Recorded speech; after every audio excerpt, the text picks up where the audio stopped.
Madam Program Director, ladies and gentlemen, good evening. I am representing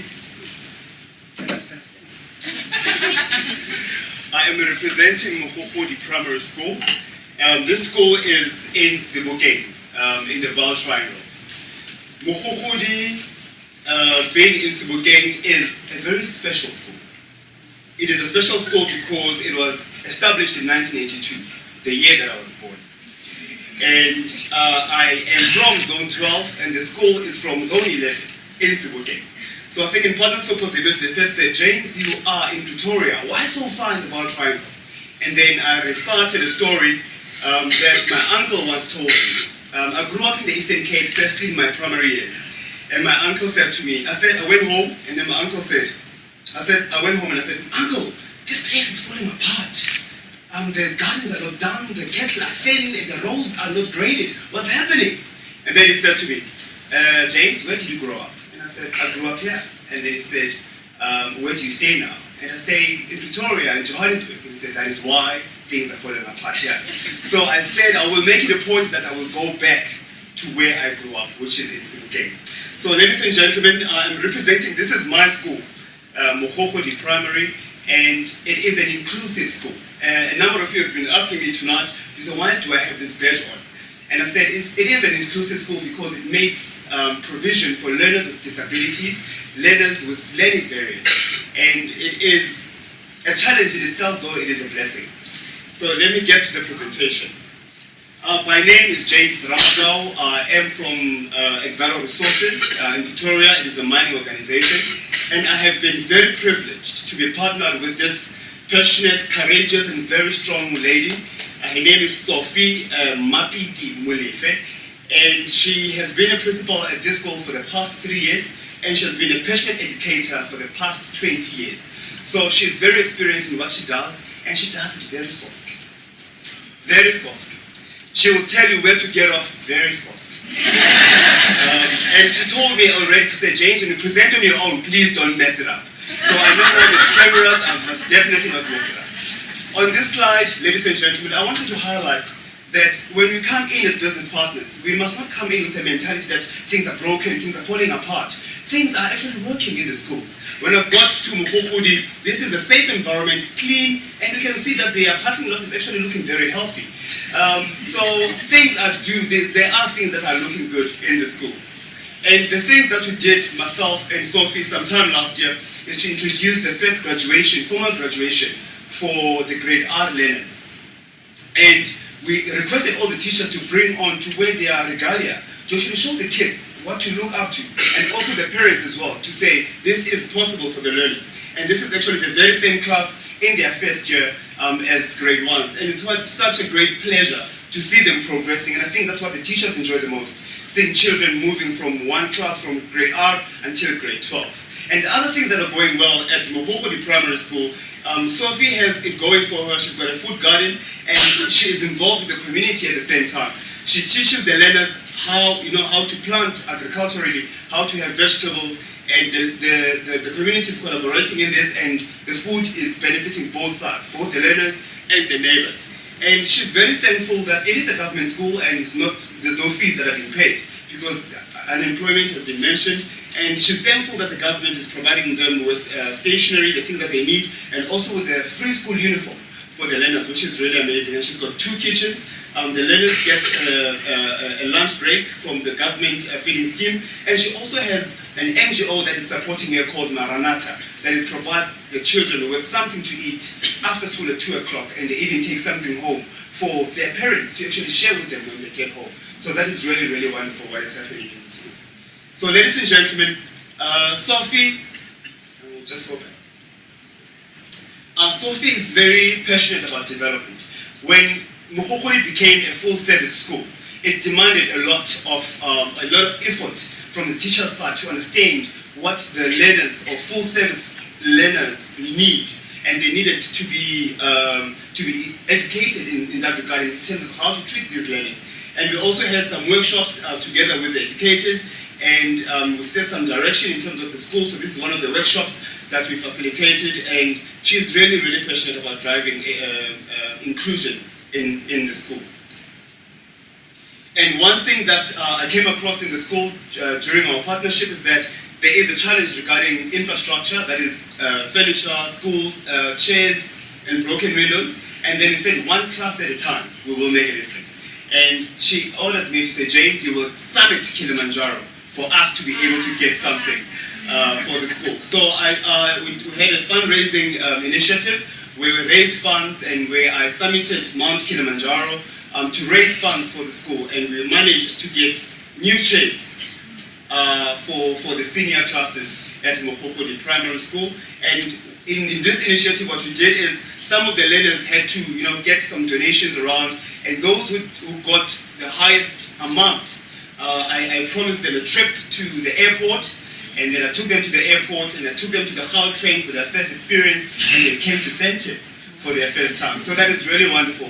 To actually expose these young ones, because not many of them will actually come in and sit in rooms like this and experience the aircon and actually even forget that it's day or night. So it is really, really amazing that you can bring them into such areas. And what Sophie is very passionate about, again, is she does not only want to focus on cognitive development of her learners. That is now only focusing on classroom learning, because she understands the type of learners that she has. So she said, James, we need to have something which is involved in sports or other activities that we can develop our learners in, not only focus on academics. And this is how the school looked like sometime last year. And she has, by herself, I can tell you that. She just told me about it, but she did it herself. She applied for funding and asked, this is one thing we learned again from this program of Partners for Possibility, that if you need help, ask. Just ask. And she has done that. She asked, and she got support from a community project, a Talampili community project, and they sponsored her with a safe park where now there is a field for playing soccer, a field for netball, a field for volleyball, and the very same people in that project are actually assisting her to train the learners after hours to come and give them some lessons. And in these containers, this is where the indoor games are taking place, such as chess, morabaraba, and other indigenous games. So, and you can see that they are, wheelchair friendly as well. Some of them have ramps, so that is very being conscious about the environment that we live in. And one more important thing is that on this slide, Sophie said, James, you better mention this thing. Because she was supposed to do all this presentation, he said to me, don't mess it up. And she'll look at the video and I must make sure that I present this. This learner, her name is Phumzile. Phumzile is, she's paraplegic, she cannot walk. Currently what happens is Phumzile comes with her grandmother to school.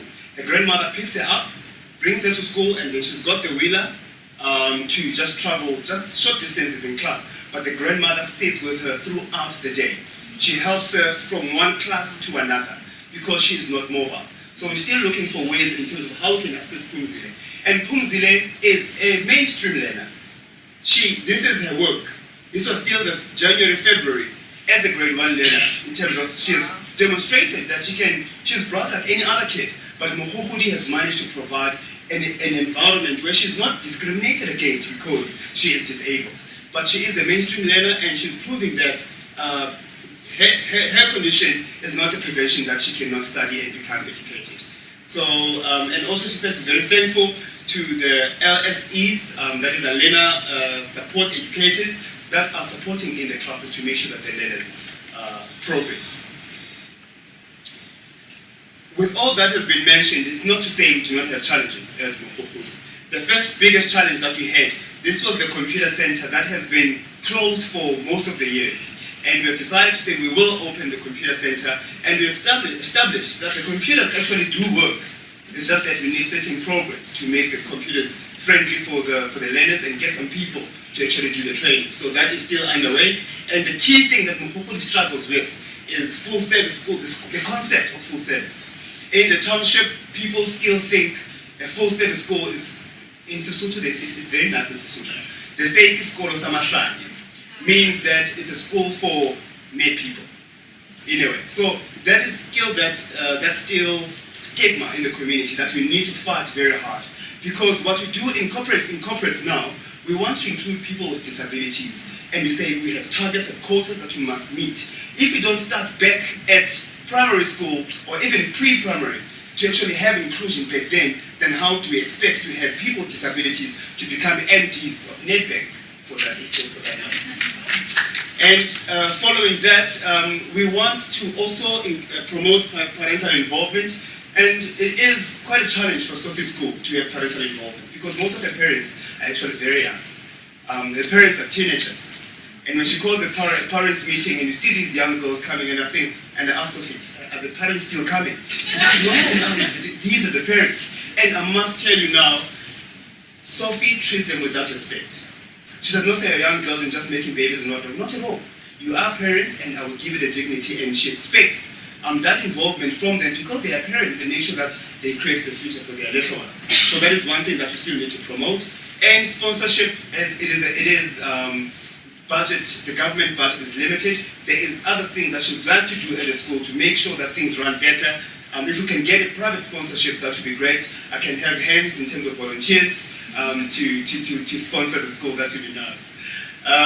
Engagement of the staff. I think engagement or motivation, it is like taking a bath every morning. If you don't take a bath the next morning, you actually almost, disengaged, demotivated. So we need to make sure that we keep the teachers motivated and at a focus at the task at hand, which is education. So that is what we're working on with Sophie, and is one of our greatest challenges. And what I have learned from this program, being in Partners for Possibility, one thing which is I did not mention there is relationships take time to build. Me and Sophie, the first few meetings, it was pretty awkward. I come in the office and then I sit there and I look at her and then, yeah, you're here. What are we going to do now? And it became awkward a couple of times, but eventually we got to some action. So it does take time, and you need to invest, and you need to be there as a person. And what I also learned is that in this program, you don't need, as Delise have said, you don't need to bring your wallet with, just your time. Just your time. That is what these people need. And she is actually an MD or a CEO of the school. And all of us know it is lonely out there. She just needs somebody to talk to.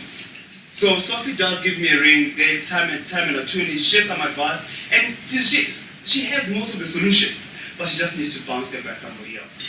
And this is what this program has taught me. And also the biggest thing that I've learned is there's a big difference between corporates and schools. In corporates, it's easy to say we don't have enough competent employees because our school system is up to shambles. But if you were just to go there, just put your feet in that area. It is important not to just make noise on the other side, but be involved, and then you will understand. And a small impact is always better than no impact at all. You might think what we have achieved in the past year is marginal, but just take that marginal impact, multiply it by 5 years, you actually see that that is how you coordinate greater change. And I would like to commend Symphonia in terms of promoting the science or the methodology of collaboration between business and schools, as well as that big mega changes need proper structure and coordination. Because Marianne will call me, James, tell me, have you met Sophie now?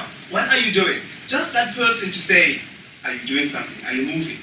Just that structure, it really mobilizes the momentum of the program to be a success. So I want to urge those of you who would like to get involved in this program. It is life-changing. It is a leadership program in action, not something that is theoretical and you cannot really go back and apply. So I would like to leave you with these words, a quote that I read this afternoon. It says, knowing is not enough.